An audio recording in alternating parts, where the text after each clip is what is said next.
Hello, എല്ലാവർക്കും സുഖമല്ലേ? അപ്പൊ നമുക്ക് മീൻകറിയുടെ കൂടെ തിന്നാനൊരു കപ്പപ്പുഴുക്ക് ഉണ്ടാക്കിയാലോ?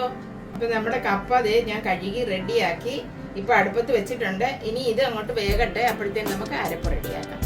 നമുക്ക് കപ്പയ്ക്കുള്ള അരപ്പ് ഞാനെല്ലാം എടുത്തു വെച്ചിട്ടുണ്ട്. തേങ്ങ എടുത്തിട്ടുണ്ട്, പച്ചമുളക്, വെളുത്തുള്ളി, സബോള,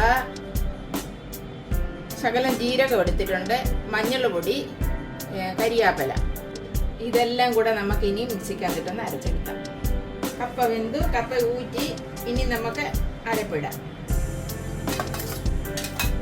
ഞാൻ കപ്പ 2 പ്രാവശ്യം ഊറ്റി കേട്ടോ. ആദ്യം തിളച്ച വെള്ളം ഊറ്റി, രണ്ടാമത് വീണ്ടും വെള്ളം ഒഴിച്ച് തിളച്ച് കഴിഞ്ഞ് അത് ഊറ്റിയതാ.